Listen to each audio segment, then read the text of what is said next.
एक ऐसा देश जो किसी समय में अमेरिका का सबसे करीबी दोस्त हुआ करता था। और मध्य पूर्व में सबसे भरोसेमंद साथी भी। बिल्कुल। और वही देश आज दुनिया में अमेरिका का सबसे बड़ा दुश्मन कैसे बन गया? ये एक ऐसा सवाल है जो सच में सोचने पे मजबूर कर देता है। हाँ, मतलब आज की इस विस्तृत चर्चा में हम इसी रहस्य की गहराई में जाने वाले हैं। हमारे पास जो आज के सोर्स हैं, जो रिसर्च और ऐतिहासिक दस्तावेज हैं, वो मुख्य रूप से मध्य पूर्व की इसी भू राजनीति को डीकोड करते हैं। विशेष रूप से ईरान और अमेरिका के संबंधों के उस उलझे हुए इतिहास को। सही कहा, जिसे समझे बिना मतलब आज की दुनिया को समझना नामुमकिन है। और आज हमारा इस गहन चर्चा का मिशन बहुत ही स्पष्ट है। क्या है वो मिशन? सूचनाओं के इस भारी भरकम अंबार से हमें वो सबसे महत्वपूर्ण कड़ियां निकालनी है जो ये बताएंगी कि 1979 की इस्लामी क्रांति ने कैसे रातों रात सब कुछ पलट कर रख दिया। दशकों पुराने कूटनीतिक समीकरण बदल गए थे। हाँ, हम समझेंगे कि शिया सुन्नी संघर्ष सिर्फ एक धार्मिक विवाद क्यों नहीं है, बिल्कुल, बल्कि सत्ता की चाबी है एक तरह से। बिल्कुल। और ये भी देखेंगे कि क्यों ईरान इतने कड़े प्रतिबंधों को झेल कर भी हमास और हिजबुल्लाह जैसे समूहों को सपोर्ट कर रहा है। ये सफर बहुत ही दिलचस्प होने वाला है, लेकिन आगे बढ़ने से पहले एक बात स्पष्ट कर देना बहुत जरूरी है। हाँ, डिस्क्लेमर दे देते हैं। डिस्क्लेमर, बिल्कुल। हमारी ये चर्चा पूरी तरह से दिए गए रिसर्च और ऐतिहासिक दस्तावेजों पर आधारित है। इस विश्लेषण में जिन भी राजनीतिक या धार्मिक विचारों का जिक्र आएगा, हम उनका समर्थन या विरोध बिल्कुल नहीं कर रहे हैं। हमारा उद्देश्य सिर्फ और सिर्फ मूल स्रोत के तथ्यों को निष्पक्ष रूप से सामने रखना है, ताकि सुनने वालों के लिए एक बेहतर समझ विकसित हो सके। तो इस पूरी तस्वीर को सही मायनों में समझने के लिए हमें इतिहास के पन्नों को थोड़ा पीछे पलटना होगा, क्योंकि मध्य पूर्व के वर्तमान को उसके अतीत के बिना समझा ही नहीं जा सकता। बिल्कुल नहीं। तो चलिए बिल्कुल शुरुआत से शुरू करते हैं। जब भी मध्य पूर्व की बात होती है तो सबसे पहले शिया और सुन्नी विभाजन का जिक्र आता है। दस्तावेजों के अनुसार इस विभाजन की शुरुआत इस्लाम में पैगंबर मोहम्मद के बाद अगले नेता यानी खलीफा के चुनाव को लेकर हुए विवाद से हुई थी। जो लोग हजरत अबू बकर के समर्थन में थे वो सुन्नी कहलाए, और जिन्होंने हजरत अली का समर्थन किया वो शिया कहलाए। आज के समय में दुनिया की कुल मुस्लिम आबादी में लगभग 87 से 90% सुन्नी हैं और केवल 7 से 10% शिया हैं। सही। लेकिन यहाँ जो बात मुझे पढ़कर सबसे ज्यादा हैरान कर गई वो ये थी कि ईरान केवल एक शिया बहुल देश ही नहीं है। वो सांस्कृतिक रूप से भी अरब देशों से पूरी तरह अलग है। बिल्कुल। वे फारसी बोलते हैं, उनका इतिहास पर्शियन एम्पायर से जुड़ा है, और वो अरब लीग का हिस्सा भी नहीं है। यही वो बिंदु है जहाँ से ईरान का अकेलापन और उसकी अलग पहचान की राजनीति शुरू होती है। ये सांस्कृतिक और भौगोलिक भिन्नता बहुत अहम है। ईरान, जिसे पहले पर्शिया कहा जाता था, वो हमेशा से अपनी भौगोलिक स्थिति के कारण महाशक्तियों के निशाने पर रहा है। और इसका सबसे बड़ा कारण है इसके दक्षिण में स्थित स्ट्रेट ऑफ हॉर्मुज। हाँ, ये एक ऐसा संकरा समुद्री रास्ता है जहां से आज भी दुनिया का लगभग 20% तेल गुजरता है। 20%? मतलब जो भी इस रास्ते को कंट्रोल करेगा वो वैश्विक अर्थव्यवस्था की बहुत बड़ी नब्ज अपने हाथ में रखेगा। बिल्कुल। और अगर हम 1800 के दशक में जाएं, जब ईरान पर कजर राजवंश का शासन था, तब ईरान की स्थिति बहुत दयनीय हो गई थी। वो एक तरह से सैंडविच बन गया था। हाँ, उत्तर में विस्तारवादी रूस और दक्षिण में ब्रिटिश साम्राज्य के बीच। रिसर्च दस्तावेज बताते हैं कि कैसे रूस ने गुलिस्ता और टर्कमेनशाह की संधियों के जरिए और ब्रिटेन ने पेरिस की संधि के जरिए ईरान को लगभग आपस में बांट ही लिया था। इन महाशक्तियों ने न केवल जमीन हड़पी बल्कि ईरान की अर्थव्यवस्था को भी पूरी तरह से जकड़ लिया था। और इसी जकड़न ने ईरान के भीतर उस भयानक गुस्से के बीज बोए जो आगे चलकर कई क्रांतियों का कारण बना। जब विदेशी ताकतों ने ईरान के कपड़ा उद्योग और यहाँ तक कि तंबाकू उद्योग पर भी अपना कब्जा जमा लिया, तो स्थानीय व्यापारी, जिन्हें बाजारी कहा जाता था, उनका बहुत भारी नुकसान हुआ। उनकी तो आजीविका ही छिनने लगी थी। और सिर्फ व्यापारी नहीं, ईरान के धार्मिक विद्वान, जिन्हें उलेमा कहा जाता था, वो भी इस विदेशी दखलंदाजी से बेहद नाराज हो गए, क्योंकि समाज पर उलेमाओं का बहुत गहरा प्रभाव था। और यही बाजारी और उलेमा का गठजोड़ विदेशी ताकतों के खिलाफ एक मजबूत आवाज बनने लगा। ये गठजोड़ बनी रहा था कि कहानी में एक बहुत बड़ा मोड़ आता है, तेल की खोज। 1901 का वो विलियम डी आर्की समझौता। हाँ, दस्तावेजों में इस ब्रिटिश फाइनेंसर का जिक्र है जिसने ईरान के राजा से पूरे देश में तेल खोजने का विशेष समझौता किया था। और 7 साल की कड़ी मेहनत के बाद 1908 में तो जैसे जैकपॉट ही लग गया। ईरान में तेल का एक ऐसा विशाल भंडार मिला जिसने दुनिया का इतिहास बदल दिया। लेकिन इस खजाने के साथ ईरान की जनता के लिए एक बहुत बड़ा धोखा भी जुड़ा हुआ था। धोखा? ये था कि इस जैकपॉट का असल मुनाफा ईरान की जनता को कभी मिला ही नहीं। एंग्लो पर्शियन ऑयल कंपनी के तहत जो समझौता हुआ, उसमें ईरान को अपने ही देश की जमीन से निकलने वाले तेल के मुनाफे का सिर्फ 16% हिस्सा दिया जा रहा था। सिर्फ 16%? और बाकी का 84% सीधा ब्रिटेन की झोली में। इसे आज के संदर्भ में समझें तो ये बिल्कुल वैसा है जैसे किसी ने कोई स्टार्टअप शुरू किया हो। जमीन उसकी हो, संसाधन उसके हो, मेहनत उसकी हो, और कोई बाहरी इन्वेस्टर आकर बिना कोई काम किए 84% इक्विटी ले जाए और मालिक को सिर्फ कुछ सिक्के पकड़ा दे। ईरान की जनता के साथ बिल्कुल यही हुआ। इस बेइंसाफी ने लोगों में भारी आक्रोश पैदा कर दिया। जनता मानने लगी कि उनका राजा बिक चुका है। और इसी गुस्से में से मजलिस यानी ईरान की संसद का जन्म हुआ। उलेमा और आम जनता ने मिलकर राजशाही के समानांतर एक ऐसी व्यवस्था खड़ी कर दी जहां फैसले लेने में मजलिस की बड़ी भूमिका होने लगी। ये ईरान के इतिहास में लोकतंत्र की तरफ पहला बड़ा कदम था।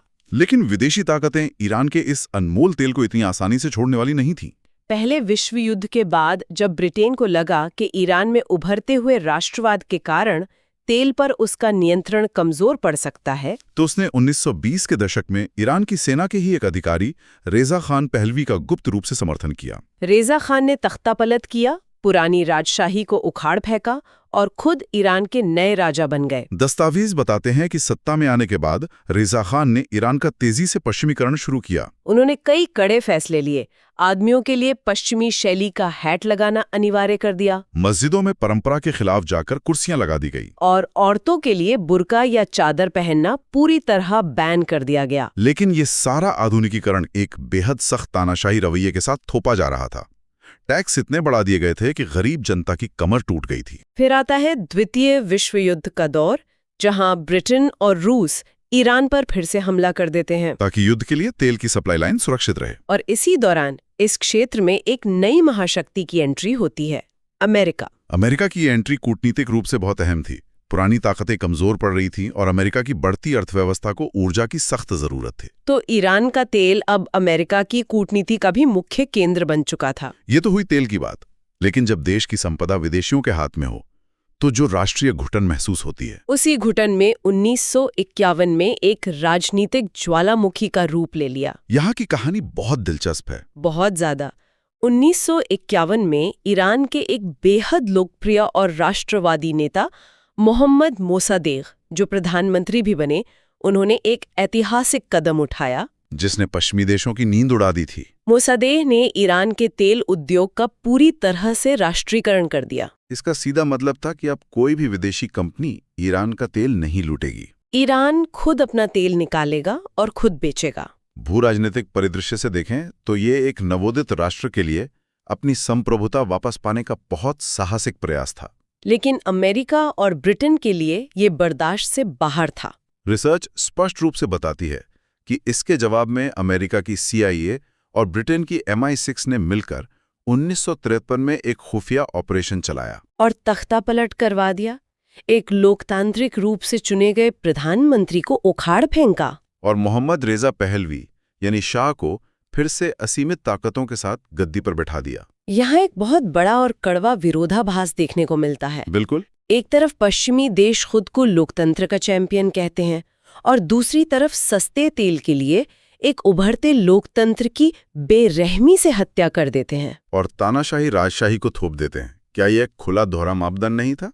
यही वो घटना है जिसने ईरान की जनता के मन में अमेरिका और ब्रिटेन के खिलाफ अविश्वास और गहरी नफरत का बीज बो दिया। शाह अब राजा कम और कठपुतली ज्यादा लग रहे थे।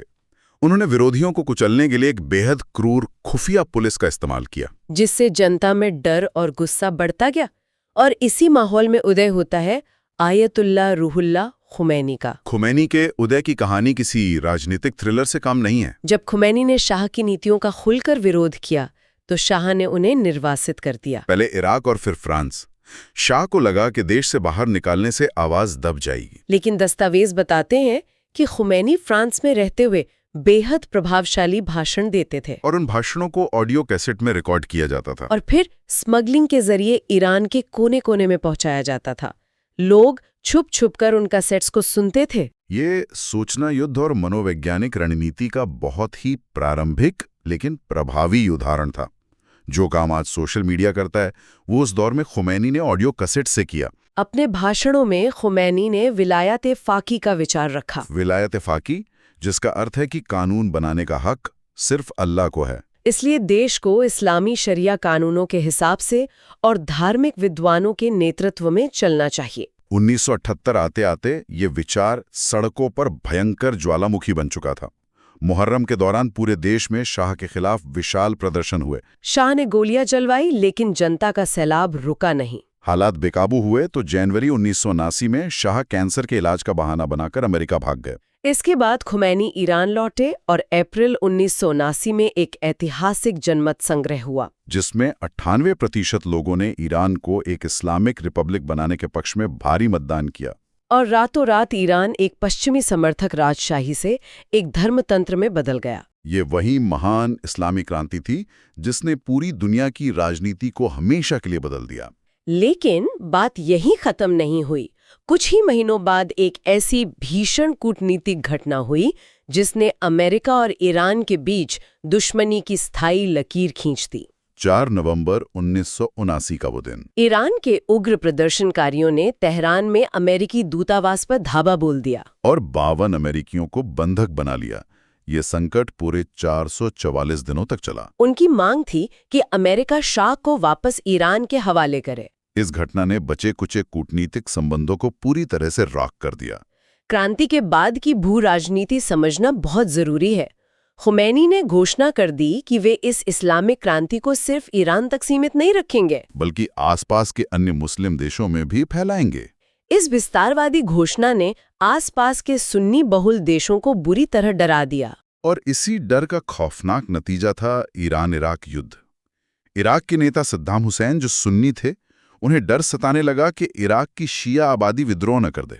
इसी डर और वर्चस्व की चाह में 1980 में इराक ने ईरान पर हमला कर दिया। ये युद्ध पूरे 8 साल तक चला। लेकिन इस युद्ध और कूटनीति के बीच एक और बहुत बड़ा वैचारिक सवाल खड़ा होता है, जो दस्तावेजों में स्पष्ट दिखता है। वो क्या है? ईरान इतना पुराना और सांस्कृतिक रूप से समृद्ध देश है, फिर भी 1932 में बने सऊदी अरब के मुकाबले वो मुस्लिम जगत का निर्विवाद नेता क्यों नहीं बन पाया? ये कूटनीति और धर्म के चौराहे पर खड़ा एक महत्वपूर्ण सवाल है। इसका जवाब इतिहास और भूगोल में छिपा है। सऊदी अरब के पास मक्का और मदीना जैसे पवित्र स्थल हैं। और वो सुन्नी बहुल है। दुनिया की 90% मुस्लिम आबादी सुन्नी है, इसलिए सऊदी अरब का पलड़ा भारी रहता है। लेकिन ईरान इसकी भरपाई अपनी आक्रामक विचारधारा से करने की कोशिश करता है। ईरान का तर्क है कि सऊदी अरब सिर्फ नाम का इस्लामी देश है, जबकि असल में वो अमेरिका की गोद में बैठा हुआ है। और इसके उलट ईरान खुद को सच्चे इस्लामी मूल्यों के रक्षक के रूप में पेश करता है, जो अमेरिका और इजराइल से सीधे टकरा रहा है।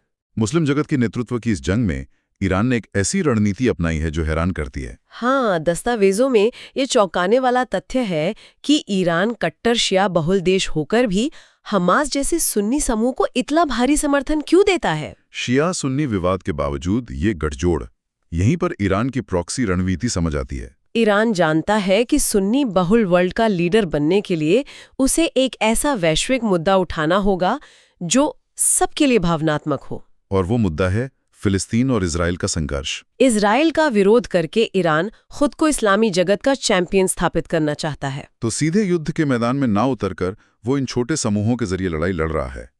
इसे गैर पारंपरिक युद्ध कहा जाता है। रिसर्च बताती है कि ईरान की एलीट कुद्स फोर्स का मुख्य काम ही अपनी सीमाओं के बाहर लेबनान में हिजबुल्ला, यमन में हूतियों और फिलिस्तीन में हमास जैसे लड़ाकू समूहों को हथियार, पैसा और ट्रेनिंग देना है। ईरान जानता है कि पारंपरिक सैन्य ताकत में वो अमेरिका या इजराइल से नहीं जीत सकता, इसलिए वो प्रॉक्सी युद्ध लड़ता है।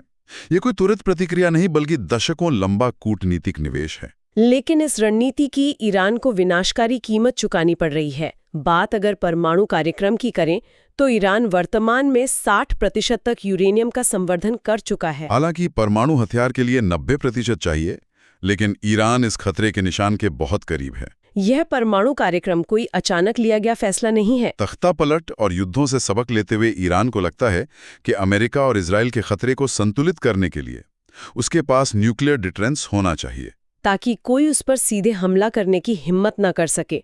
लेकिन पश्चिमी देश ऐसा किसी भी कीमत पर नहीं चाहते, और इसी वजह से ईरान पर दुनिया भर के कठोर प्रतिबंध लगे हुए हैं। रिसर्च में बताया गया है कि इन प्रतिबंधों के कारण ईरान की अर्थव्यवस्था रसातल में जा चुकी है। मुद्रा गिर रही है, महंगाई चरम पर है। 28% से ज्यादा आबादी गरीबी रेखा के नीचे जीवन यापन कर रही है और ये आंकड़ा 40% तक जा सकता है। इसके अलावा परमाणु कार्यक्रम को रोकने के लिए कई शीर्ष परमाणु वैज्ञानिकों की रहस्यमयी हत्याएं भी हुई हैं, जिसका सीधा आरोप ईरान इजराइल की खुफिया एजेंसी मोसाद पर लगाता है। तो अगर हम इस पूरे विस्तृत ऐतिहासिक और भू राजनीतिक विश्लेषण को समेटें तो सबसे बड़ा निष्कर्ष क्या निकलता है? निष्कर्ष ये है कि ईरान अपनी चरमराती अर्थव्यवस्था को दांव पर लगा रहा है, अपनी जनता को गरीबी में धकेल रहा है, लेकिन फिर भी वो अपनी कट्टर विचारधारा और प्रॉक्सी नेटवर्क के जरिए अमेरिका और इजराइल को लगातार चुनौती दे रहा है। वो तुरंत कोई युद्ध जीतने की कोशिश नहीं कर रहा है, वो एक लंबा मनोवैज्ञानिक और कूटनीतिक खेल खेल रहा है। ये हम सभी के लिए विचार करने वाली बात है कि ये जानकारी वर्तमान में क्यों मायने रखती है। बिल्कुल। आज जब मिडिल ईस्ट की खबरें आती हैं, चाहे दुनिया भर में तेल की कीमतों में उछाल हो, लाल सागर में जहाज़ों पर हुतियों के हमले हों, या गाजा और लिबनान में चल रहा युद्ध हो, उन सभी की जड़ें और अदृश्य तार इसी इतिहास से जुड़े हुए हैं जिसका विश्लेषण आज किया गया है। ये एक ऐसा जटिल क्षेत्र है जहां अतीत कभी पूरी तरह से दफन नहीं होता, बल्कि वो वर्तमान की राजनीति को चलाता है। सही कहा। और इस चर्चा को खत्म करने से पहले एक ऐसा विचार छोड़कर जाना उचित होगा जो पूरी तरह से दस्तावेजों पर ही आधारित है, लेकिन भविष्य के गंभीर परिदृश्य की ओर सोचने पर मजबूर करता है। विचार कीजिए, आज ईरान जिन प्रॉक्सी समूहों को पीछे से हथियार और पैसा दे रहा है, अगर भविष्य में ये रणनीति सफल हो जाती है और यही लड़ाकू समूहों अपने अपने देशों की आधिकारिक और अंतर्राष्ट्रीय स्तर पर मान्यता प्राप्त सरकारें बन गए, तो मध्य पूर्व के नक्शे और पूरी दुनिया के शक्ति संतुलन का क्या होगा? यह एक ऐसा गंभीर सवाल है जिसका जवाब शायद आने वाले दशकों की वैश्विक राजनीति तय करेगी। इस विस्तृत कूटनीतिक विश्लेषण का हिस्सा बनने के लिए बहुत बहुत धन्यवाद। उम्मीद है इस चर्चा से मध्य पूर्व के इस सबसे जटिल अध्याय को समझने में एक स्पष्ट दृष्टि मिली होगी। मिलते हैं अगली बार एक नई और गहरी चर्चा के साथ।